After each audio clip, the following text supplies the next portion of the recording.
ഗണേശൻ, നമുക്കിന്നിപ്പോൾ ചോദിക്കാനുള്ളൊരു വിഷയം, രാഷ്ട്രീയ കേരളം ഇപ്പോൾ ഏറ്റവും കൂടുതൽ ഈ സമയത്ത് ചർച്ചയായിരിക്കുന്നത് സർക്കാരിൻ്റെ പുതിയ D G P Rawada A Chandrasekhar. ഇവിടെ കേരളം ഭരിക്കുന്നത് ഒരു കമ്മ്യൂണിസ്റ്റ് സർക്കാരാണോ എന്ന് അവരുടെ പാർട്ടി അണികൾ സ്വയം ചോദിക്കുന്നു. എന്താണ് പറയാനുള്ളത്? എനിക്കിന്ന് DGPയുടെ പുതിയ നിയമനം വന്നതോടുകൂടി എനിക്ക് തോന്നുന്നത് ഈ ലോകത്ത് തന്നെ ഏറ്റവും വലിയ അപമാനിക്കപ്പെട്ട രക്തസാക്ഷികൾ അത് കൂത്തുപറമ്പിലെ രക്തസാക്ഷികളാണെന്ന് എനിക്ക് തോന്നുന്നത്. നമ്മുടെ ആട് സിനിമയിൽ ഒരു പറയുന്ന ഡയലോഗ് ഉണ്ട്, ഇത്രയും ഗതികെട്ടവന്മാര് ഈ ലോകത്ത് വേറെ ആരും ഉണ്ടാവില്ല നമ്മളെ പോലെ എന്ന് പറയുന്നത്. അതുപോലെ ഇത്രയും ഗതികെട്ട ആളുകൾ, ഗതികെട്ടവന്മാർ ഈ കൂത്തുപറമ്പ് രക്തസാക്ഷികളായിരിക്കും. കാരണം ഇവരെ പോലെ അപമാനിക്കപ്പെട്ട ആള് ഈ ചരിത്രത്തിൽ ഇല്ല എന്ന് പറയാൻ കാരണം എന്താണെന്ന് വെച്ചാൽ അവർ ഈ ഒരു വലിയ ഒരു മുദ്രാവാക്യം മുന്നോട്ട് വെച്ച് സമരം ചെയ്യുകയും ആ മുദ്രാവാക്യത്തിന് വേണ്ടി ജീവൻ തന്നെ ബലിയർപ്പിച്ച ആളുകളാണ് ആ രക്തസാക്ഷികൾ. ആ രക്തസാക്ഷികളെ അപമാനിക്കുകയാണ്. നിങ്ങൾ ആലോചിച്ച് നോക്കൂ, ആ രക്തസാക്ഷിത്വം കഴിഞ്ഞതിന് ശേഷം അവിടെ അന്നത്തെ അതിനുശേഷമുള്ള പാർട്ടി സെക്രട്ടറി, ആ പാർട്ടി സെക്രട്ടറിയുടെ മകള് തന്നെ ഒരു സ്വാശ്രയ കോളേജിൽ പോയി പഠിക്കുന്നു. ആ സ്വാശ്രയ കോളേജിൽ പോയി പഠിച്ച് എന്തിനു വേണ്ടിയിട്ടാണോ സമരം ചെയ്തത്? സ്വാശ്രയ കോളേജ് വരാതിരിക്കാനോ സമരം ചെയ്തത്. പക്ഷെ പാർട്ടി സെക്രട്ടറിയുടെ മകൾ സ്വാശ്രയ കോളേജിൽ പഠിക്കുന്നു. അതിനുശേഷം പാർട്ടി അധികാരത്തിൽ വന്ന സമയത്ത് പാർട്ടി തന്നെ നയം മാറ്റുകയാണ് സ്വാശ്രയ കോളേജ് വിഷയത്തിൽ. അന്ന് 50:50 എന്ന ലെവലിലേക്ക് കൊണ്ടുവരികയും സ്വാശ്രയ കോളേജുകൾ അനുവദിക്കുകയും ചെയ്തത് ഈ രക്തസാക്ഷികളുടെ ചോരയിൽ ചവിട്ടി നിന്നുകൊണ്ട് തന്നെയാണ്. അവിടെയും അപമാനം നിർത്തിയില്ല ഈ CPM നേതൃത്വം. അതിനുശേഷം അന്ന് MV രാഘവനെതിരെ സമരം ചെയ്യാൻ വേണ്ടിയിട്ടാണ് രക്തസാക്ഷികൾ പോയത്. എന്നാൽ MV രാഘവന്റെ മകനെ പാർട്ടിയിൽ കൊണ്ടുവരിക മാത്രമല്ല പാർട്ടി മത്സരിപ്പിക്കുകയും ചെയ്തു. എന്നിട്ട് ഈ പാർട്ടി അണികളെ മുഴുവൻ MV രാഘവന്റെ മകൻ കിണറ്റിലിറക്കിയ കാഴ്ചയും ആ പരിഹാസ്യമായ കാഴ്ചയും നമ്മൾ കണ്ടു. അപ്പൊ എന്നാൽ അവിടെ നിർത്തുക, അവിടെയും നിർത്തുന്നില്ല.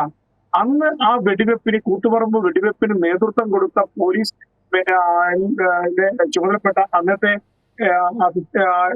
SPA, ആ SPA ഇന്ന് പാർട്ടി അധികാരത്തിലിരിക്കുമ്പോ, ഇന്ന് ആ പാർട്ടിയുടെ ഭരണം അധികാരത്തിലിരിക്കുമ്പോൾ ആ ഭരണത്തിന്റെ പോലീസ് മേധാവിയായിട്ട് കൊണ്ടുവന്നിട്ട് ആ രക്തസാക്ഷികളെ പല്ലിളിച്ച് കാണിക്കുന്ന കാഴ്ചയാണ് ഇന്ന് കേരളത്തിൽ കണ്ടുകൊണ്ടിരിക്കുന്നത്. ഒരു തരത്തിലും പാർട്ടി അണികൾ എങ്ങനെയാണ് ഈ പാർട്ടി അണികളെ വഞ്ചിക്കുന്ന ഒരു ചരിത്രം CPM മാത്രമേ ഉള്ളൂ. അതിലൊരു സംശയവും വേണ്ട.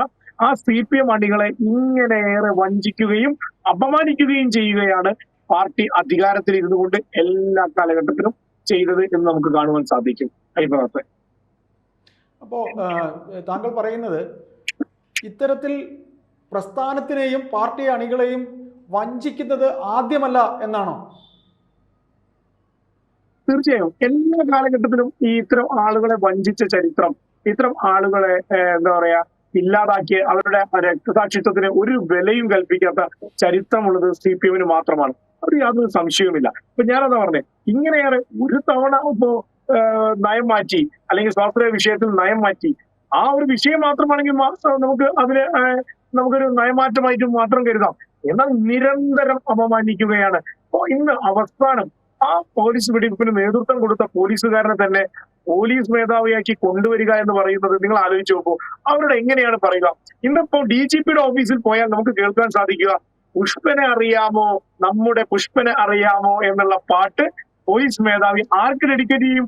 പാർട്ടി സെക്രട്ടറിക്കും അതേപോലെ പിണറായി വിജയനും ഡെഡിക്കേറ്റ് ചെയ്യുന്ന ഒരു കാഴ്ചയും ഈ കേരളത്തിൽ നിന്ന് തന്നെ ഈ രക്തസാക്ഷികളുടെ കുടുംബം കാണേണ്ടി വരുന്ന ഒരു അവസ്ഥ ആലോചിച്ച് നോക്കൂ.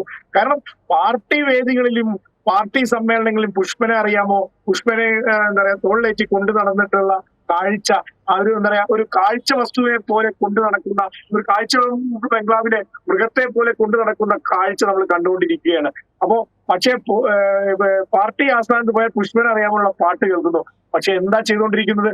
അന്ന് ആ പുഷ്പനെ ഈ അവസ്ഥയിലേക്ക് എത്തിച്ച ആളെ തന്നെ ഈ പാർട്ടി അധികാരത്തിൽ ഇരുന്നു കൊണ്ട് DGP ആക്കിയിട്ട് പോലീസ് മേധാവിയാക്കി കൊണ്ടുവരുന്നു.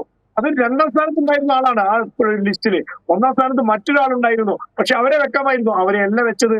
അതാണ് ഞാൻ പറഞ്ഞത്, CPMന് ഇവരുടെ അണികളോട് യാതൊരുവിധ കമ്മിറ്റ്മെന്റും ഇല്ല. അവർക്ക് ചില ഇസ്ലാമിക തീവ്രവാദ പ്രസ്ഥാനങ്ങളോട് മാത്രമേ ഉള്ളൂ കമ്മിറ്റ്മെന്റ്. അവരിലൂടെ ജയിക്കുവാൻ സാധിക്കുക, അവരിലൂടെ മുന്നോട്ട് പോകാൻ സാധിക്കുക. അണികളെ എല്ലാ കാലഘട്ടത്തിലും ഇത്ര നീചമായിട്ട് അപമാനിക്കുന്ന പാർട്ടി വേറെ ലോക ചരിത്രത്തിൽ തന്നെ CPM അല്ലാതെ വേറെ ആരും ഉണ്ടാവില്ല. അപ്പൊ ഗണേശ്, എന്റെ സംശയം, ഇത് ഈ വരുന്ന തദ്ദേശ തെരഞ്ഞെടുപ്പിൽ ഇത് ഈ പാർട്ടിയെ ബാധിക്കാൻ സാധ്യതയുണ്ടാകുമോ? തീർച്ചയായും ബാധിക്കണ്ടേ. കാരണം നിങ്ങൾ ആലോചിച്ച് നോക്കൂ, ഞാനൊരു മുദ്രാവാക്യം വിളിച്ചിട്ട് ആ മുദ്രാവാക്യത്തിന് വേണ്ടി ജീവൻ കൊടുത്തിട്ട് എന്റെ കുടുംബത്തെ എല്ലാ കാലഘട്ടത്തിലും ഇത് പറഞ്ഞ് ഉന്മേഷഭരിതരാക്കി പാർട്ടി പ്രവർത്തനങ്ങളിൽ കൊണ്ടുപോവുകയും പാർട്ടി അണികൾക്ക് ആവേശം കൊടുക്കുകയും ചെയ്യുന്ന ഇതേ സമയത്ത് എന്താണ് അതിന് കാരണക്കാരനായിരുന്ന ഒരു വ്യക്തിയല്ലേ? അവർക്ക് മറ്റൊരാളെ നിയമിക്കാമായിരുന്നില്ലേ? ആ ലിസ്റ്റിൽ 3 പേരുണ്ടായിരുന്നല്ലോ. അതിൽ രണ്ടാമനാണ് ഇയാൾ. ആ ഒന്നാമനുണ്ടായിരുന്നു, മൂന്നാമനുണ്ടായിരുന്നു. അതിൽ ആരെങ്കിലും സെലക്ട് ചെയ്യാമായിരുന്നല്ലോ. പക്ഷെ അവർ സെലക്ട് ചെയ്തില്ല എന്ന് നിങ്ങൾക്ക് കാണുവാൻ സാധിക്കും. അത് പാർട്ടി അണികൾ അത് ശക്തമായിട്ടുള്ള പ്രതിഷേധം ഉണ്ടാവുക തന്നെ ചെയ്യും. അല്ല, ഇപ്പോൾ എൻ്റെ ഒരു സംശയം, ഈ ഒരു സംഭവം കഴിഞ്ഞ ശേഷം ഇവരുടെ പാർട്ടിയിൽ തന്നെ ഇപ്പോൾ ഇനി അദ്ദേഹത്തിന്, അതായത് P. ജയരാജന് ഇനി പാർട്ടി തലത്തിൽ ഒരു ഉയർച്ച ഉണ്ടാകാൻ സാധ്യതയില്ല. പക്ഷേ അദ്ദേഹം പറയാതെ പറയുകയായിരുന്നു, ഇത് പാർട്ടിയുടെ തീരുമാനമല്ല, ഇത് പാർലമെന്ററി തലത്തിൽ ഗവൺമെന്റ് എടുത്ത തീരുമാനമാണെന്ന്. അദ്ദേഹം അത് പറയുമ്പോൾ ഇത് പാർട്ടിക്കകത്ത്, പ്രത്യേകിച്ച് കണ്ണൂർ CPM-ൽ ഇതൊരു എതിർ ശബ്ദമായി വരും കാലത്ത് നമുക്ക് കേൾക്കാൻ കഴിയില്ലേ?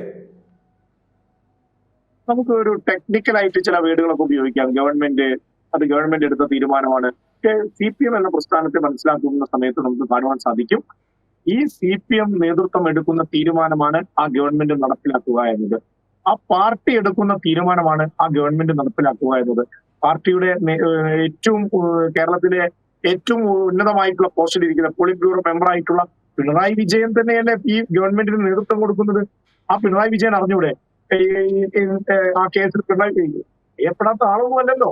ഈ പാർട്ടിയുടെ കണ്ണൂരിൽ നിന്നുള്ള വരുന്ന ആള് തന്നെയല്ലേ പിണറായി വിജയൻ. ആ പിണറായി വിജയൻ അറിഞ്ഞൂടെ ഈ പോലീസ് മേധാവിയുടെ ബാക്ക്ഗ്രൗണ്ട് എന്താണെന്ന്, അദ്ദേഹം അവിടെ കണ്ണൂരിൽ ചെയ്തു കൂട്ടിയത് എന്താണെന്ന്.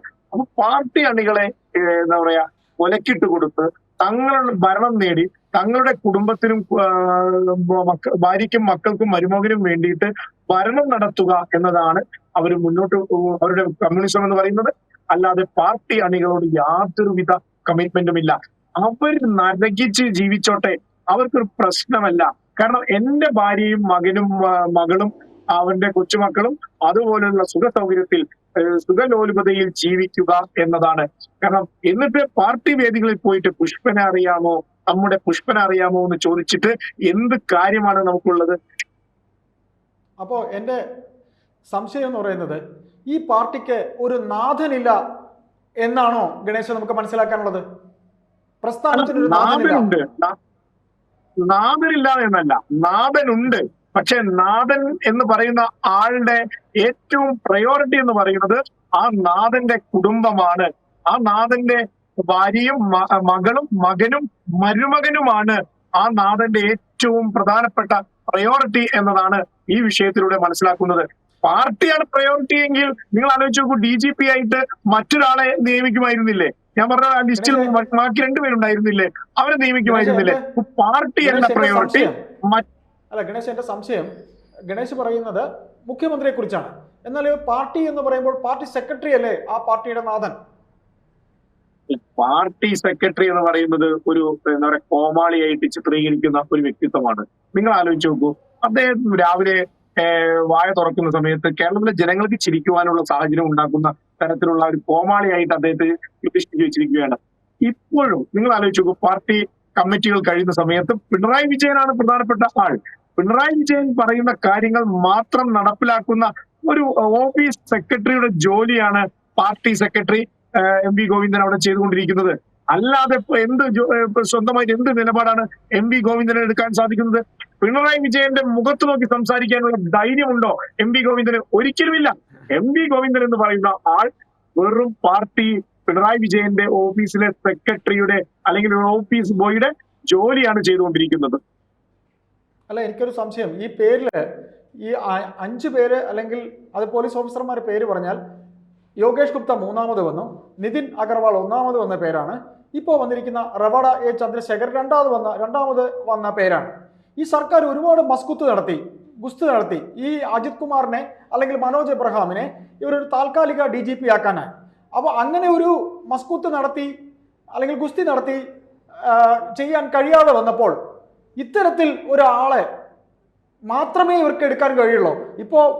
ഇപ്പോൾ ഗണേശ് തന്നെ പറഞ്ഞ കൂത്തുപറമ്പിലെ അല്ലെങ്കിൽ നമുക്കറിയാവുന്ന കൂത്തുപറമ്പിലെ രക്തസാക്ഷികളെ ഉണ്ടാക്കുന്നതിന് കാരണക്കാരനായ ഈ റവാഡ ചന്ദ്രശേഖരനെ അല്ലാതെ എന്തുകൊണ്ട് നിതിൻ അഗർവാളിനെ ഇവർ തിരഞ്ഞെടുത്തില്ല, യോഗേഷിനെ തിരഞ്ഞെടുത്തില്ല? അല്ല, അത് തന്നെയാണ് പറഞ്ഞത്. ഇത്രയേറെ പാർട്ടിയോട് എന്തെങ്കിലും ഒരു കമ്മിറ്റ്മെന്റ് ഉണ്ട് എങ്കിൽ, പാർട്ടിയോട് എന്തെങ്കിലും ഒരു പാർട്ടിക്ക് പ്രയോറിറ്റി, പാർട്ടി അണികളോട് എന്തെങ്കിലും ഒരു അദ്ദേഹത്തിന് ഒരു അടുപ്പമുണ്ട് എങ്കിൽ അദ്ദേഹം മറ്റൊരാളെ ആലോചിക്കുമായിരുന്നില്ലേ? അദ്ദേഹം പറഞ്ഞാൽ എന്താ, പിണറായി വിജയൻ മന്ത്രിസഭാ യോഗത്തിൽ നേതൃത്വം കൊടുക്കുന്നത്, മന്ത്രിസഭാ യോഗത്തിൽ മുഖ്യമന്ത്രി പറയുകയാണ് ഇന്ന പേര് മതി എന്ന് പറഞ്ഞാൽ ആരാണ് എതിർക്കാൻ തയ്യാറാവുക?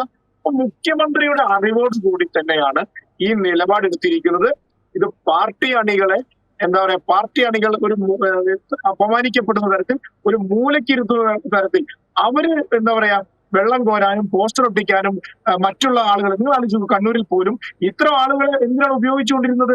ഇത്തരം CPM അനുഭാവികളായിട്ടുള്ള ആളുകളെ ബോംബെറിയാനും കൊലപാതകം ചെയ്യുന്നതിന് വേണ്ടിയിട്ട് ഉപയോഗിച്ചുകൊണ്ടിരുന്ന ആളുകളാണ്.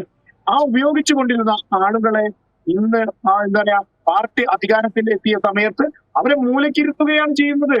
അവരോട് ഒരു കമ്മിറ്റ്മെന്റും ഇല്ല. അപ്പൊ അവരെ മാക്സിമം ചൂഷണം ചെയ്യുന്ന, പാർട്ടി അണികളെ ചൂഷണം ചെയ്യുന്ന ഒരു മുതലാളിയായിട്ടാണ് പിണറായി വിജയൻ കേരളത്തിൽ ഇരിക്കുന്നത് എന്നതാണ് നമുക്ക് കാണുവാൻ സാധിക്കുന്നത്. അതാണ് ഇന്ന് ഈ DGPയുടെ നിയമനത്തിലൂടെ നമുക്ക് കാണുവാൻ സാധിക്കുന്നത്. കാരണം മറ്റൊരു 2 പേര് അവിടെ ഉണ്ടായിരുന്നു. ഈ കൂത്തുപറമ്പ് വിഷയത്തിൽ ആരോപണ വിധേയനായിട്ടുള്ള, അതിന് നേതൃത്വം കൊടുത്ത, വെടിവെപ്പിന് നേതൃത്വം കൊടുത്ത ആളെ തന്നെ DGP ആക്കുന്നതിലൂടെ നമുക്ക് കാണുവാൻ സാധിക്കുന്നത് പിണറായി വിജയന് ഏറ്റവും പ്രധാനം പാർട്ടി അണികളല്ല, മറ്റു പല താല്പര്യങ്ങളാണ്. ആ താല്പര്യം സംരക്ഷിക്കുവാനുള്ള ആളെയാണ് അദ്ദേഹം ഇന്ന് തെരഞ്ഞെടുത്തിരിക്കുന്നത് എന്നാണ് നമുക്ക് കാണാൻ സാധിക്കുന്നത്. ഏതായാലും ഈ വിഷയത്തെ സംബന്ധിച്ചുള്ള ചർച്ച തുടർന്നുള്ള മണിക്കൂറുകളിൽ ഇന്ന് ഉണ്ടാകും എന്ന് തന്നെ നമുക്ക് ധരിക്കാം. നന്ദി.